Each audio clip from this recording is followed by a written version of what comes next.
Aloha again, this is Molly. So today we're going to dive into video 3 of this training series.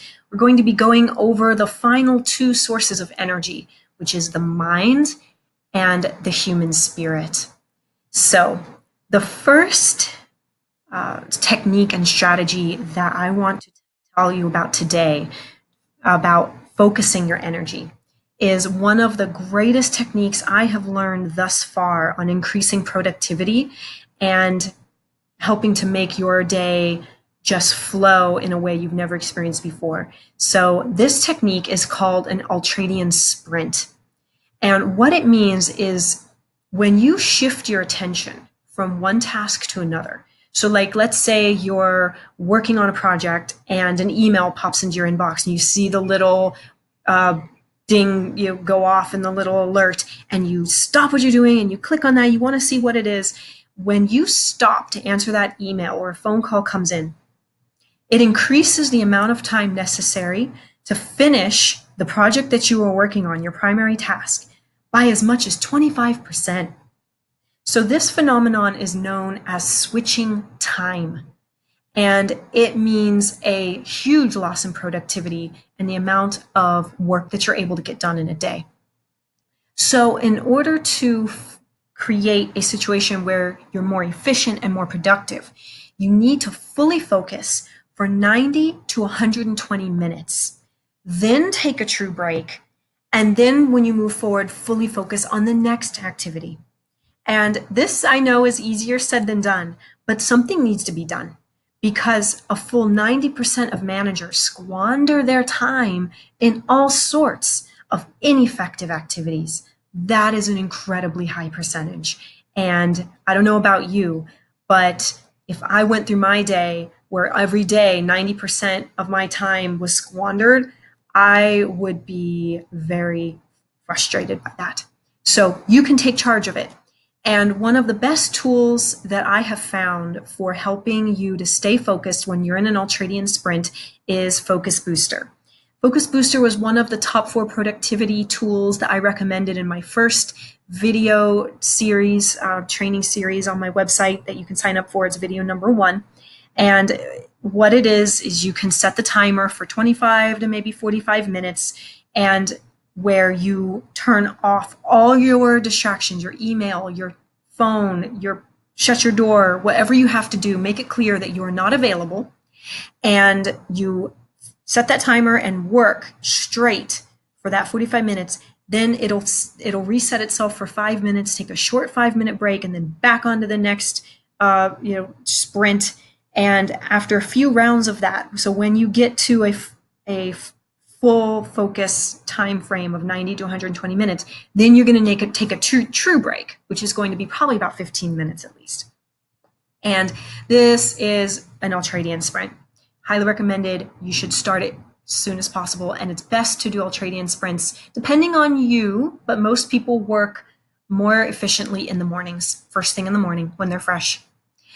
So you can combine these two strategies where you come in either first thing in the morning or maybe right before you leave the night before, is to identify what your most important challenge is, and then do that, make that your first priority when you arrive in the morning, and do an ultradian sprint with that activity. Very powerful duo there of how to focus your energy and skyrocket your productivity. Try it and you'll see what I mean. All right, so moving to the 4th source of energy, the human spirit. This is the energy of meaning and purpose. So when you clarify priorities in your life and establish rituals in 3 different categories, you will find a high level of energy coming from the fact that you're spending your time on things that matter to you, that bring meaning and purpose to your life. So what are those 3 categories? Number 1 is doing what you do best and enjoy most at work. I call this your zone of genius. Everybody has a zone of genius.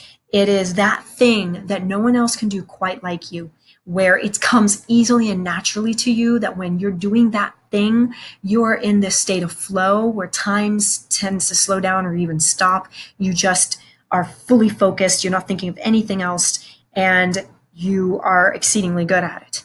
That is your zone of genius. And in my full program, Jumpstart Your Performance and Energize Your Life, I teach methods of how to identify what is your zone of genius. There are techniques for figuring this out. The second category is to consciously allocate time and energy to the areas of your lives, which for most people is work, family, health, and service to others, that you deem most important.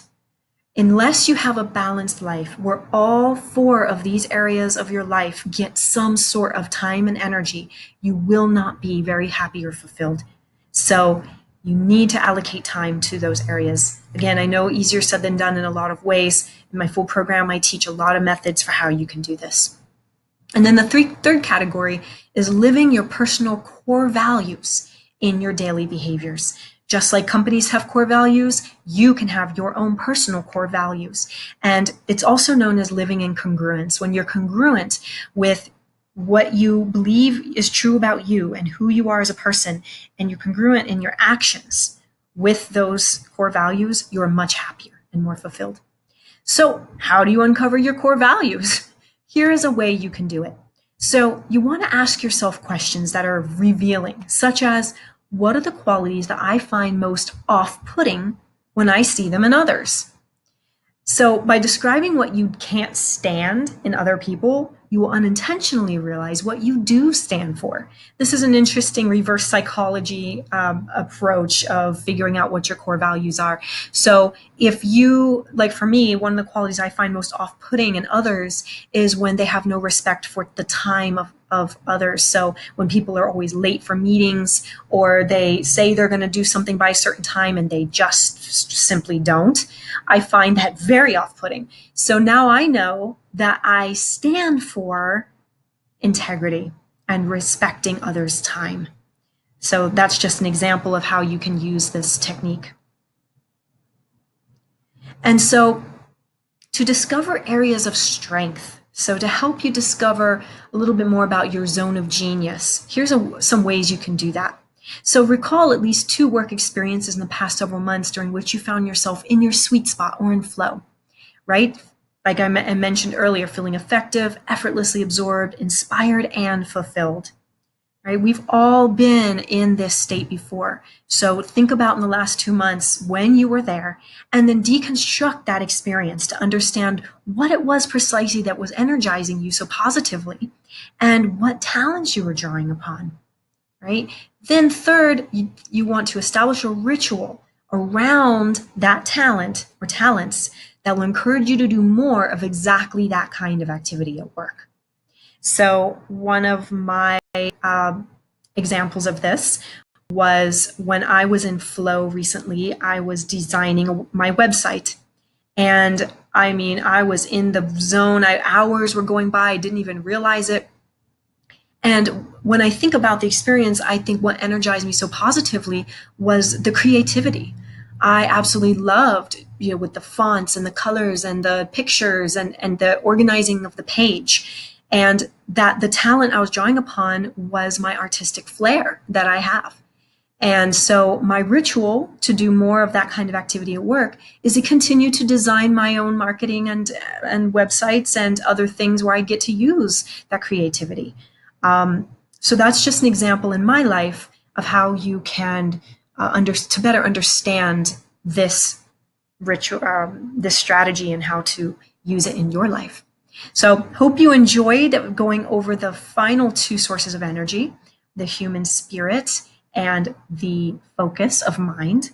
And in the next video, we'll be going over a very specific worksheet that you can use to figure out how to implement what you've learned in these last 3 videos in your life. So can't wait to see you in the next video. Thanks again.